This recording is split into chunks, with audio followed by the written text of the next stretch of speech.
Hello students, today we will discuss the making of Germany and Italy, जो कि हमारे history के chapter the idea of nationalism in Europe का ही सब topic है। ठीक है, आज हम उसको डिस्कस करेंगे। ओके, सो बेसिकली हम आज के लेक्चर में क्या डिस्कस करने वाले हैं कि जर्मनी एंड इटली दोनों की यूनिफिकेशन कैसे हुई, कैसे इनको नेशन स्टेट बनाया गया। ठीक है, इनको यूनिफाई कैसे किया गया, आज हम उसके बारे में डिस्कस करेंगे।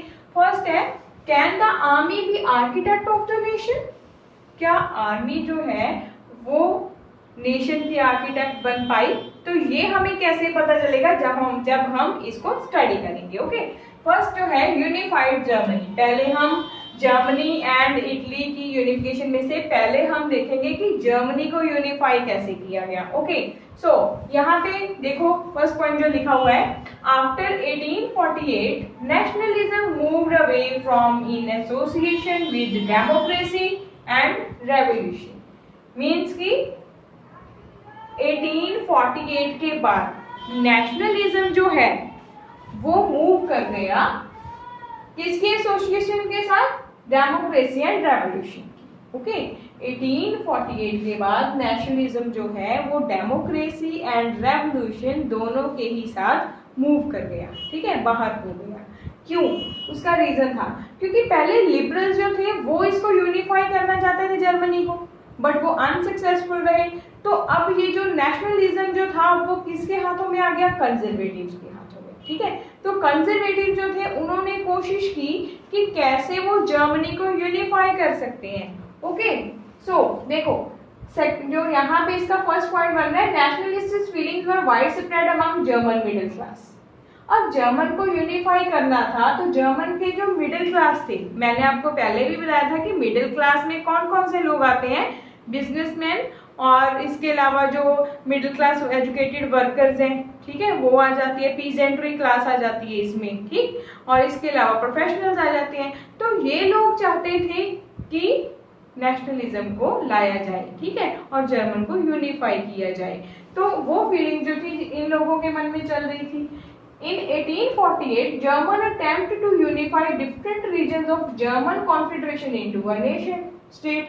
अब जर्मन यहाँ पे क्या चाहता था कि पहले देखो ना कि जब हम यहाँ पे जर्मन की बात कर रहे हैं, जो आज जर्मन नेशन स्टेट है, हम उसकी बात नहीं कर रहे। बेसिकली हम उन रीजन्स की बात कर रहे हैं जहाँ पे जर्मनी बोली जाती थी, जर्मन लैंग्वेज बोली जाती थी, हम उन रीजन्स की बात कर रहे हैं। सो उन रीजन को यूनिफाई करना मेन पर्पस था, इनको एक नेशन स्टेट बनाना, ठीक है, इकट्ठा करके। तो उस टाइम पे इसको नेशन स्टेट बनाने के लिए 1848 में बहुत सारे अटेम्प्ट किए गए, ठीक है, ताकि इन जो डिफरेंट रीजन्स हैं जहाँ पे जर्मन लैंग्वेज बोली जाती है उनको इकट्ठा करके एक नेशन स्टेट बना दिया जाए। अब इसको नेशन स्टेट बनाने के लिए लिबरलिस्ट जो थे वो भी इसको नेशन स्टेट बनाना चाहते थे, और जो कंजर्वेटिव्स थे वो भी बनाना चाहते थे। लिबरलिज्म अपने तरीके से बनाना चाहते थे और कंजर्वेटिव्स अपने तरीके से इसको बनाना चाहते थे।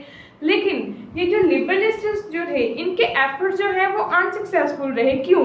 क्योंकि ये जो कंजर्वेटिव्स हैं, क्योंकि हमने यहाँ पे लिखा है ना कि 1848 के बाद नेशनलिज्म जो था वो मूव कर गया है ना, मूव करके कहाँ चला गया? कंजर्वेटिव्स के पास। पहले कहाँ था?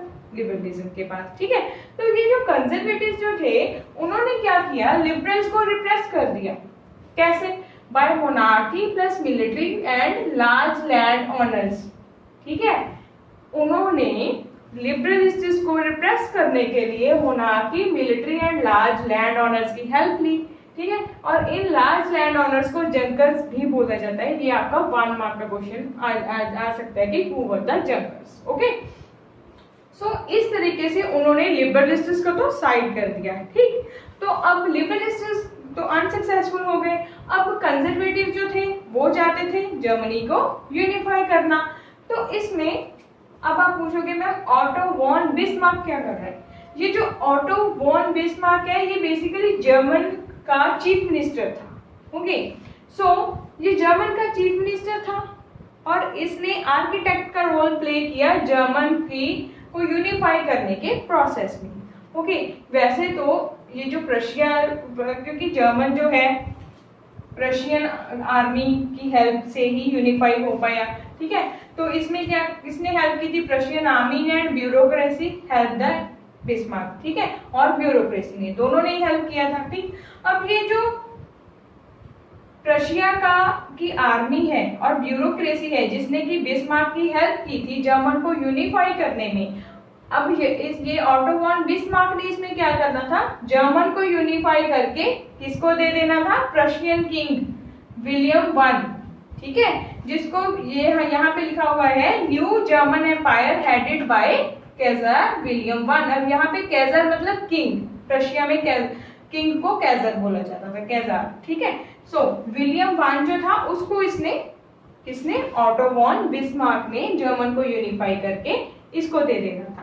ठीक, तो अब ये जो ऑटो वॉन बिस्मार्क है इसने जर्मन को यूनिफाई किया, कैसे, with the help of Prussian army bureaucracy की हेल्प से, ठीक है।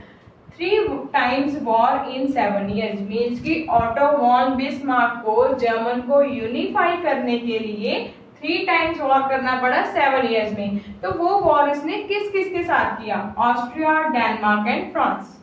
ऑस्ट्रिया, डेनमार्क एंड फ्रांस, फेड के नाम से आप इसको लर्न कर सकते हो। इन तीनों कंट्रीज के साथ इसने वॉर किया और वॉर करके प्रशिया की विक्ट्री हुई, क्योंकि वॉर ऑटो वॉन बिस्मार्क ने अकेले तो किया नहीं था, उसने मिलिट्री की यानी आर्मी की और ब्यूरोक्रेसी की हेल्प ली थी, ठीक है। और वो आर्मी एंड ब्यूरोक्रेसी कहाँ की थी, प्रशिया की, ठीक। सो प्रशियन गेट विक्ट्री, तो प्रशिया को इसमें सक्सेस मिल गई। प्रोक्लेमेशन सेरेमनी, अब जो प्रोक्लेमेशन सेरेमनी क्या है, जब ऑटो वॉन बिस्मार्क ने वॉर को जीत भी लिया और फिर उसके बाद जर्मनी को यूनिफाई कर दिया, यूनिफाई करने के बाद ये किसके पास गया, जर्मन, ये जो था जर्मन एम्पायर यानी कि जर्मन एम्परर जो बनने वाला था कैजर विलियम वन यानी कि किंग विलियम वन, उसके पास गया और उसको बोला, राजा साहब मैं आपके लिए जर्मन को यूनिफाई करके ले आया हूं, ठीक है। तो उस टाइम पे प्रोक्लेमेशन सेरेमनी रखी गई। तो ये सेरेमनी कहाँ रखी गई, this ceremony was held in hall of mirrors in Versailles. Versailles में जो हॉल ऑफ मिरर्स पैलेस था वहां पे ये सेरेमनी रखी गई। ये आपको 1 मार्क का क्वेश्चन भी आ सकता है कि प्रोक्लेमेशन सेरेमनी जो है वो कहाँ रखी गई, है ना। सो वो रखी गई हॉल ऑफ मिरर्स, जो कहाँ था, वर्सलिस में, okay. The new state with Prussian dominance, अब जर्मनी जो था न्यू नेशन स्टेट बन गया जिसको डोमिनेंट कौन कर रहा था, प्रशिया, ओके। और उसके बाद जब ये प्रशियन डोमिनेंस हुआ, ये हुआ 1871 में, ठीक। सो 1871 में ये जर्मन जो था, जर्मन बिकेम यूनिफाइड, और चाहे आप यूनिफाइड कह लो और चाहे आप कह सकते हो कि ये नेशन स्टेट बन गया, ओके। ये नेशन स्टेट बना 1871 में और 18 जनवरी 1871 में हॉल ऑफ मिरर्स में, वर्सलिस में हॉल ऑफ मिरर्स में ये सेरेमनी जो थी वो रखी गई, ओके। सो उस टाइम पे प्रशियन डोमिनेंस के अंडर अब जर्मन जो कि एक न्यू नेशन स्टेट बना था उसमें इन्होंने चेंजेस किए, कैसे, प्रशियन डोमिनेंस के अंडर करेंसी को मॉडर्नाइज किया गया, जर्मन की करेंसी को, बैंकिंग सिस्टम लेके आएगा और इसके साथ साथ लीगल सिस्टम भी अपडेट किया गया, ठीक है।